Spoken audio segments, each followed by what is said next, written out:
My first question for you is, what is the biggest challenge you face with as a woman entrepreneur in Africa? So I think the biggest challenge I faced as a woman entrepreneur in Africa has been, there's multiple ones, but access to funding has been one big challenge.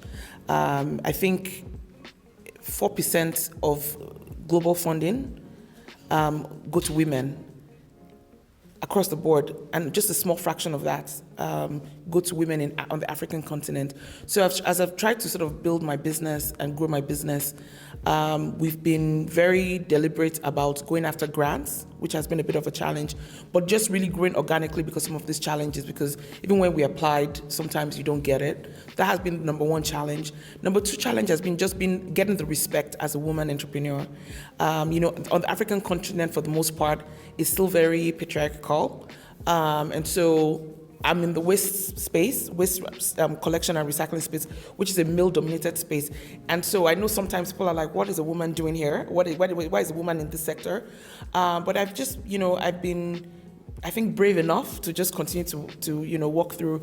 And my business is 9 years plus now, and we keep on just growing from strength to strength. So I think those are two main things. It's, the lack of respect that women get on the continent, and access to funding, especially for women entrepreneurs. Well, I'm very happy that you mentioned about these important problems.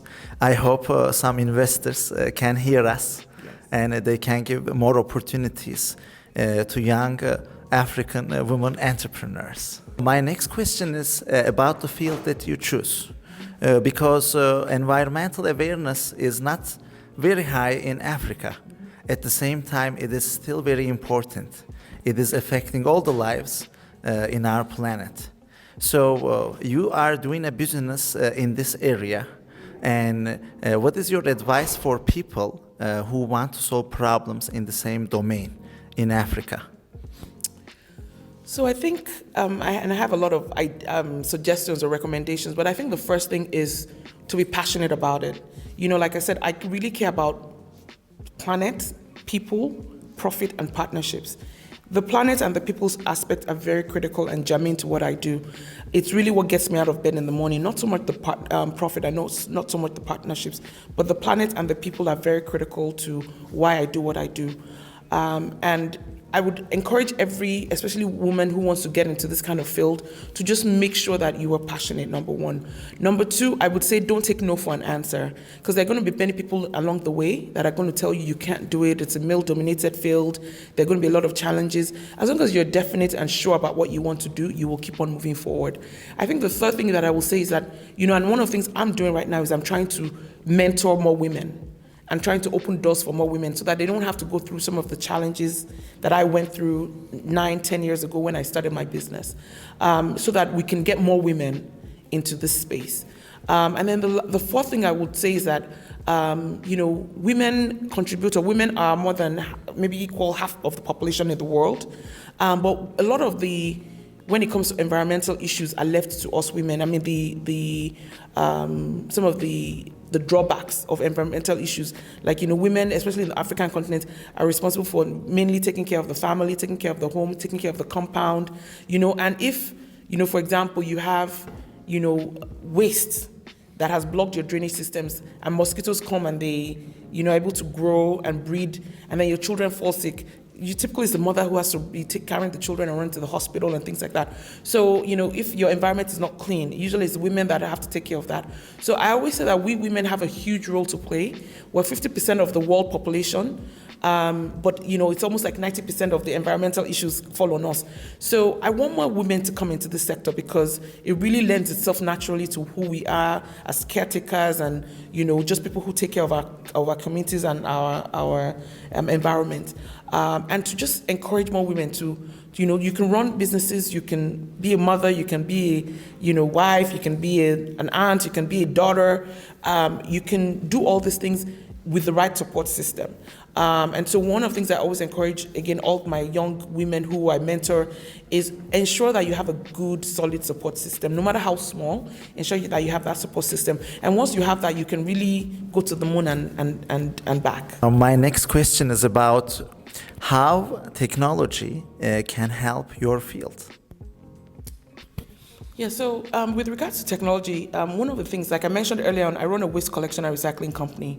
One of the biggest areas for us is how do we collect all this recyclable waste from different places, right? And so one of the ways we're using technology, we launched our mobile app like a year ago that helps us to not only schedule pickups in terms of logistics, but also helps us to pay our vendors, right, who supply us with recyclable materials. That's one way. The equipment that we use for processing of the recyclable waste is all technology driven. So that's another way where technology plays a huge role in our business. The third way is, everybody's talking about, having, AI now, and ways to cut down if you have a lot of things to write or type or whatever, ways to cut down on even coming up with marketing, ideas or pitches or presentations, ChatGPT or some of these other tools are very, very handy, are very helpful in being able to cut the amount of time that you have to sit down wondering about what do I write, how do I write it, to just being able to be more efficient. So I think those are different things that we use in my company that I see other people using as well. And that's sort of a role that I think technology has played that has been very, very, very beneficial to my business. Thank you very much for your sincere answers. Thank you. It was a pleasure. Thank you very much.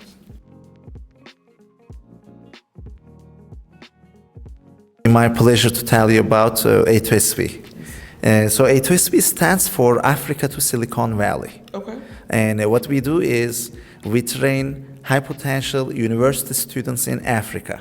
We teach them advanced level of programming and communication skills. And we connect them with opportunities at top tech companies like Google, Facebook, and we also do digital projects for Africa. Because for providing practical education, we want our students to work on real projects, and we want them to be helpful for Africa. And this creates this beautiful, I would say, the circle of A2SV. Okay, excellent. Where students come, they get free, high quality tech education. It's free? It's free. Oh, wow, okay. Yes. Excellent. And they work on projects that are going to solve important challenges in the continent. And they also get connected with opportunities at top tech companies, at which the experience is super helpful to learn how to utilize technology to solve real world problems. Excellent. So I guess my question to you then is, based on what you're telling me, it sounds like something that a lot of, especially young women, would be very interested in. How are you reaching out to the young women in the universities on the African continent, and especially in a place like Nigeria? I think the population of Nigeria today is 200 million plus people. And I would say like maybe 49% of that is women, right? And then our 18 to 35-year-old, that portion is probably another maybe 30%. And so that's a huge market, just in Nigeria alone, not to talk less of other African countries. So how are you getting the word out there? Do you have relationships with universities in Nigeria and in Ghana and in Egypt and in South Africa? How are you sort of recruiting these women? Do you need help on the African continent? Because I will go back now and be an ambassador, right? So again, let me know how can we help you, or how can I help you? Because again, this is something that's very important. I truly believe that there's power in knowledge. I truly believe that, like I mentioned earlier on, that your net worth there's a direct correlation between your net worth and your network. So how are you going to market to sort of get these young girls, and what kind of support do you need from entrepreneurs like myself who will go back and be an ambassador for you? Oh, thank you very much. First off, for offering help. And definitely there are great ways that you can help us to reach out to more students, at the same time share your experience with our emerging leaders. Okay.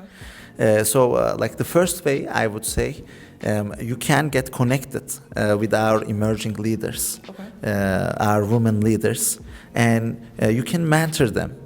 I'm 100% sure they have many challenges on which, if they can do learn by reflection from your experience, they can save plenty of time. Okay, excellent.